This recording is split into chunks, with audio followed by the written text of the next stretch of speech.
మిత్రులారా, ఆనాడు ఇక్కడే దళిత గిరిజన దండోరా కార్యక్రమాన్ని తీసుకున్నప్పుడు పెద్దలు ప్రేమ్ సాగర్ రావు గారు బాధ్యతను తీసుకొని ఆనాడు ప్రభుత్వం నిర్బంధాలు కొనసాగిస్తుంటే, అడ్డంకులు సృష్టిస్తుంటే, ఏది ఏమైనా నలుమూలల నుంచి అడవి బిడ్డలు ఆదివాసీలు ఇంద్రవల్లికి కదం దొక్కి ఆనాడు వేలాది మంది వచ్చి దళిత గిరిజన దండోరాను ఆశీర్వదించి ఆగస్టు 9, 2021 నాడు కల్వకుంట్ల చంద్రశేఖరరావు మీద సమర శంఖం పూరించి ఈ తెలంగాణ గడ్డ మీద చంద్రశేఖరరావు కుటుంబాన్ని బొందబెడతామని చెప్పి ఆ అమరవీరుల స్తూపం సాక్షిగా ప్రతినబూని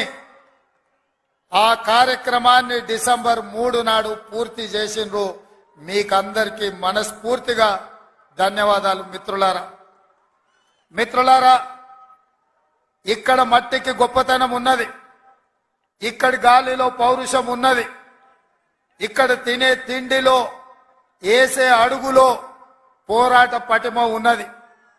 ఈ గడ్డ మీద మీ బిడ్డ కొమరం భీం జల్ జంగల్ జమీన్ అని చెప్పి ఆనాడు రాజ్యాలకు వ్యతిరేకంగా, అదే విధంగా రామ్జీ గోండు ఈ ప్రాంత గోండు బిడ్డ బ్రిటిషర్స్ కు వ్యతిరేకంగా, రజాకర్లకు వ్యతిరేకంగా కొమరం భీం ఆనాడు పౌరుషంతో పోరాడిను.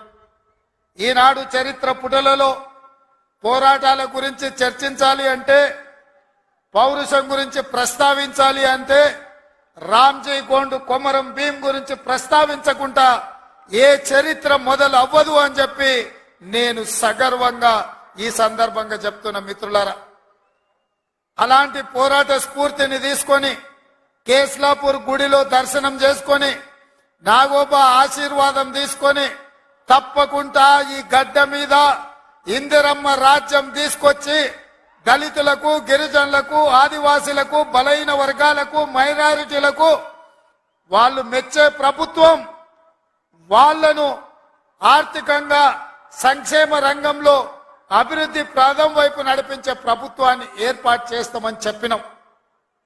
ఇవాళ ప్రభుత్వం ఏర్పడ్డది.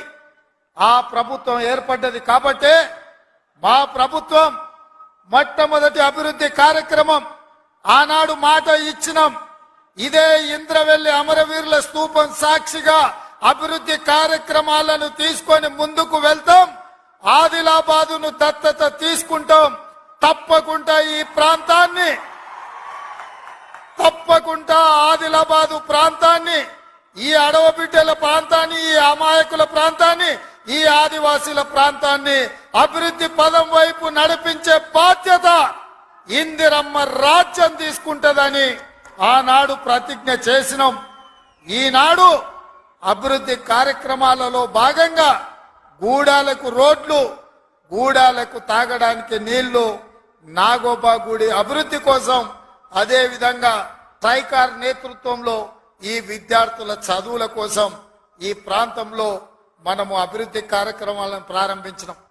మిత్రులారా, ఆయల్ల నేను చెప్పిన ఇంద్రవెల్లి పర్యటన ఉందన్నప్పుడు కాంగ్రెస్ పార్టీ వాళ్ళే 1981లో ఈ ఆదివాసీ బిడ్డలను పొట్టన పెట్టుకున్నారు. ఏ ముఖం పెట్టుకొని కాంగ్రెస్ నాయకులు ఇంద్రవెల్లి దర్శించుకుంటారని కొంతమంది సన్నాసులు ప్రశ్నించారు. ఆనాడు నేను ఇదే గడ్డ మీద నుంచి క్షమాపణ చెప్పిన.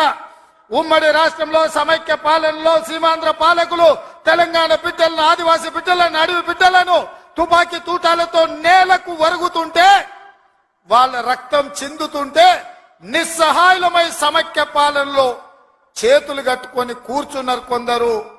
అది జరిగింది తప్పు. తప్పు జరిగినందుకు మన్నించండి. మా ఇందిరమ్మ రాజ్యంలో ఆదివాసీ బిడ్డలను ఆదుకుంటాం.